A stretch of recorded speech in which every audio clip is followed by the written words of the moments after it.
wada salaami Soomaali oo dhan ku soo dhawaada barnaamijkii Xaqsoor iyo kaamirada BYC. barnaamijka Xaqsoor waa barnaamij cusub aan ugu talagalnay Soomaali shanta Soomaali gaar ahaan kuwa dulman inaan kaga hadalno ama cabashooyinkooda aan soo bandhigno dadkana aan weydino wixii aaraa iyo afkaar ay ka qabaan dadkaasi dulman. isbuucan waxaan ku bilawnay beel kamid beelaha Soomaaliyeed dega gobolka Banaadir beesha Banaadiriga oo cabanaysa cabashadeeda ayaan dadka ka soo wareysanay ayaan weydiinay waxayna ka iraahdeen sidaan ku soo dhawaada barnaamijkii Xaqsoor iyo kaamirada BYC. waxaa garabkayga bidix fadhiya injineer Mustafa Axmed Geele oo ah qoraac wax ka qora siyaasadda Soomaalida isla markaana ah gudoomiyaha xigeenka jaaliyadda magaalada Rotterdam Soomaa magaalada Rotterdam magaalada Rotterdam injineer ku soo dhawaad barnaamijka Xaqsoor waayahay abatiga oo ku soo dhaweeyay waana jecelahay inaan waraysiga ka aqbalo aad ma santahay anina hadii algamaya tahay injineer muddo dheer ayaa siyaasadda Soomaalida wax ka qoraysay mudooyinkan dambe waxaa jirtay qowmiyadda Banaadiriga gobolka Banaadir waxay cabanayeen cabashay tabanayeen waxay cabanayeen in ay ka maqan tahay 5 degmo shantaas degmo lagu kala magacaabo waa Biri Cabdulaziz Shibis Boondheere iyo Xamar Jajab iyagoo ku andacoonayo Soomaaliya waxay qaadatay nidaam federalism ah doonimayno qof gobol kale nagala keenay ama degmo kale ka imaaday in degmooyinkeena loo dhiibo marka baaqas ka soo yeeray adiga sidee u aragtaa qowmiyadda Banaadiriga waaruta dadku waa inay xaq u garaadsadaan bini'aadanka ilaahay baa yaa khalqay maadaama aan qaadanay program la iraado nolol iyo nabad iyo federalism qof walba inaa wuxuu xaq u leeyahay la fiiriyo oo la tixgeliyo oo loo soo cesho ayaan u jecelahay qofkaas hadduu wixii xaq u leeyahay inaan dawladdan maanta dawlad fiican man helay oo shicibku dhisteen hadday maanta dawladdeenaasi qof walba u joogso weydo hore uma soconayso waxaa jirta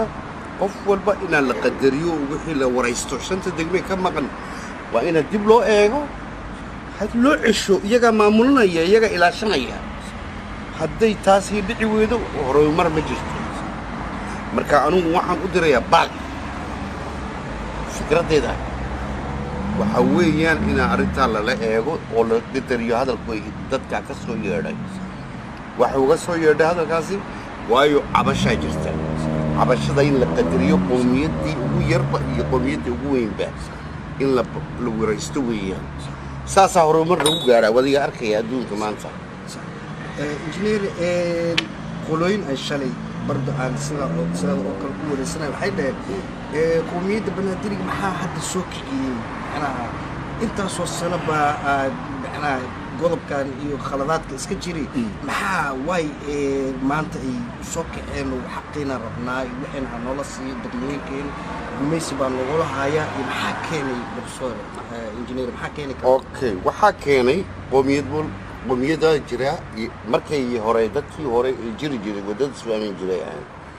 hadda maanta waa la sbooba boobkani qowmiyaddii yaryarada soo kacday way qaadi kari waayeen hadda qowmiyad baas qiyaas ilaalisa kuwii hore hadday iyagoo xaq darada iska adkaysan jireen kuwani ma rabnay ku leeyihiin marka waa inaan la eegaa dawladdani ay qadarisaa inaan la dhayilsan baan jecelahay oo laga warramiyaa say nabad u timaado Soomaaliya xitaa xididadii baa loo gooyay waa la baabiyey moogta wax horumar in la gaadho la baahay maanta dawlad baa timiday aan ku faraxsanahay oo ku kalsoonahay hawsha u dhiibeyno waana ku raali baan ka ahay dawladda farmaajo iyo xasan Khayraaba waxaan u dirayaa baaq nabadeed in halka ka sii wadaan shaqada waxa la iga soo horjeedo waxba kama qaadeen hore u socdaan le go forward sallallahu okay professor ma santahay maxaa ku diraysaa arintaas waxaan baaq baan u dirayaa nabadeed halka ka wada shaqadiina نحن عيد وإحنا قاعد المجلس. Thank you. looska ku soo dhawaaw kaamirada BYC iyo barnaamijkii xaqsoor muddooyinkan dambe waxaa jirtay qowmiyadda Banaadiriga ee degta gobolka Banaadir waxay qabanayeen shirar isdaba joog ah waxayna ku cabanayeen in ay ka maqan yihiin 5 degmo shantaas degmo oo kala ah waa Beri, Xamar Jajab, Abdul Aziz, Boondheer iyo Shibis iyagoona ku andacoonaya Soomaaliya waxay qaadatay federaal nabad iyo nolol dooni mayno qof kale in gobol kale noola keeno ama degmo kale laga keeno oo nagu maamulo degmooyinkeena marka baaqaas ka soo yeeray adig sidee u aragtaa qowmiyadda Banaadiriga مدن أبتاجا أدبا كل سلام يا صاحبك يقاري قامك وغوريا وحن بسور جيدا سيادي هذا ضدك إسلام كاه إن حقوق ذو السيو ولا له البنادر يدكن شنتها تكمو إن حقوق ذو ذا تبلغ عليه ويوقف قلب الصومالي وحولي حقوق ويولي شنتها تكمو ولا يقانا ضدك إسكاله ضدك الحمر كإسكاله وإن سي دقدق إنه يعيشها سيدا أنا قبو حق بيني قبيتان بقى دولة الصومالية وهو جامي مدحوين فرماجو رئيس الوزراء حسن علي القيرة iyo maamulka gobolka Banaadir mudane taabid maxaad ugu baaqi lahayd madaxweyne Farmaajo iyo ra'iisul wasaare Khayre iyo gudoomiyaha gobolka Banaadir taabid saddex nin oo macquul weeye ma sha Allah waa soo dhaweynaya waxaan ugu baaqayaa in ay si degdeg ah wax ugu qabtaan arintaasna haddana ay falqayaan aad baa meeshantii waxaan ku weydiinaa qowmiyadda Banaadiriga muddooyinkan dambe shirar isdaba joog ay qabanayeen shirarkaas ay ku dalbanayeen in loo dhiibo maamulka iyo mas'uuliyadda degmooyinka ee kala ah waa Beri, Abdul Aziz, Boondheer, Shibis iyo Xamar Jajab in eega maamulka loo dhiibo waxayna ku andacoonayaan Soomaaliya waxay qaadatay nidaam federalism ah dooni mayno qof gobol kale ama degmo kale loogu yimaaday in mas'uul nagala dhigo marka adiga sidee u aragtaa baaqaas ay ka soo yeeray qowmiyadda Banaadiriga maadaama aad nin Banaadiri aad tahay كلمة السلام عليكم ورحمة الله وبركاته تتوين شرط والسلامتين أنا وهذا المقعة أو قومية بنادرية أنا سؤالك وذاتك يسوي دستي أو إن الصومالي ذا مر إن الصومالي ذا صومالي مركز جوا صومالي إن قبل حتى خاص عن قومية بنادر إن حقاد ماشي كمقعد إن لو ديو أنا كفر حسنا هذه اللي هي كذا إن الدولة الفدرالية هذا جرته ودولة هذا عيب لها ويان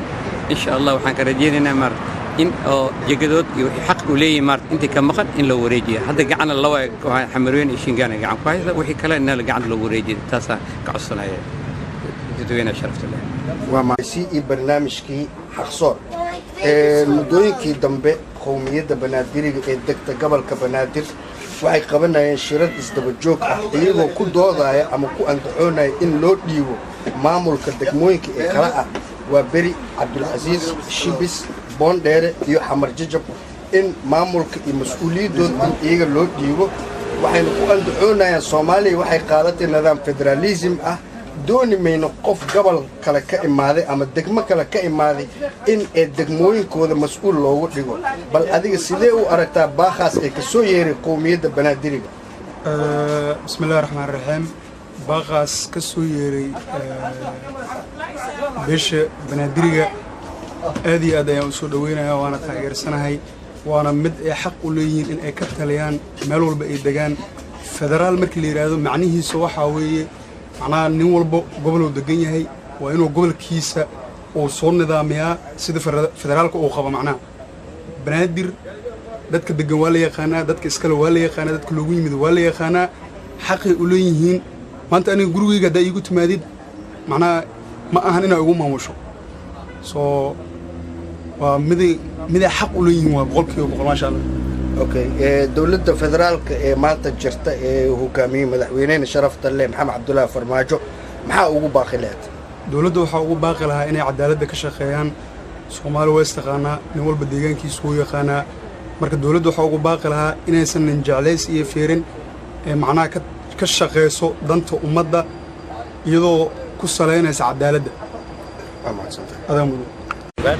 waxaan leeyahay salaam saanta muslimka assalaamu calaykum waraxmatullaahi wabarakaatu waxaan kaloo adnana salaamayaa qowmiyadda reer banaadiriga oo meel walba yurub ah ee barnaamijyo kala duwan ay ku sameeyeen in mas-uuliyadda loo dhiibo waxaan odhan lahaa dadka ayagaa yaqaana deegaankana degan mas-uulka in loo dhiibo ayaan jeclaan lahaa dowladdana waxaan ugu baaqahayaa hawshii shacibka siday u soo dooratay inay u dhammayso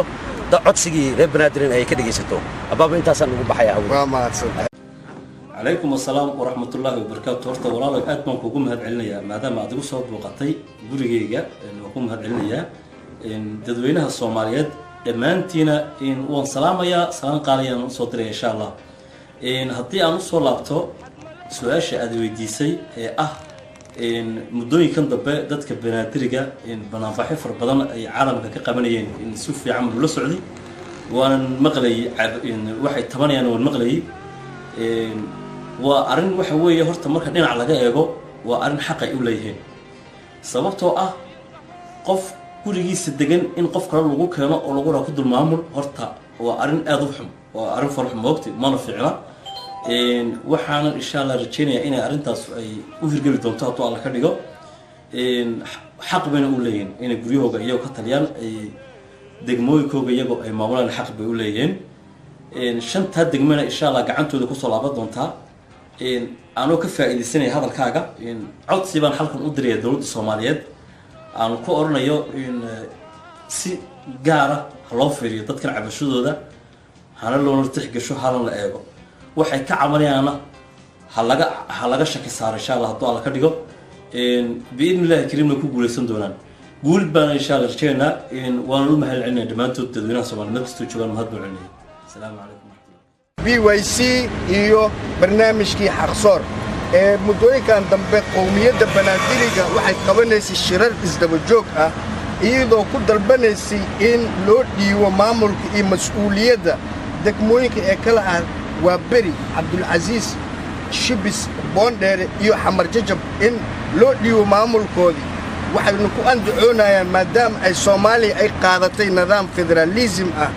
dooni mayno qof gobol kale ka imaaday ama degmo kale ka imaaday in nolol dhiibo gudoomiye nagala dhigo marka adiga sidee u aragtaa baaqaas ee ka soo yeeray qowmiyadda banaadiriga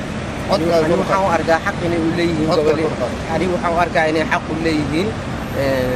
gobolka banaadir maadaama oo federalism yahay in loo dhiibo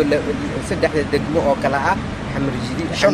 شن دقم وكلا وبري عبد العزيز شيبس بوندير يا حمر جديد يعني حق واركا marka dawladda maxaad ugu baaqi lahayd in nidaamka oo hadda socdo wax laga bedelo aan dad kor ka imaada aan loo dhiibin oo gobolka dadka u dhashay loo dhiibin BYC intaas ayaan ku soo gabagabeynaynaa kaan waxaa noo fududeeyey barnaamijkeenii gudoomiyaha labaad ee jaaliyadda magaalada Rotterdam mudane injineer Mustafa Ahmed Geele iyo dhalinyarada kooxda BYC intaan barnaamijka mid lamid ah ku kulmi doono sidaas iyo amaana Allah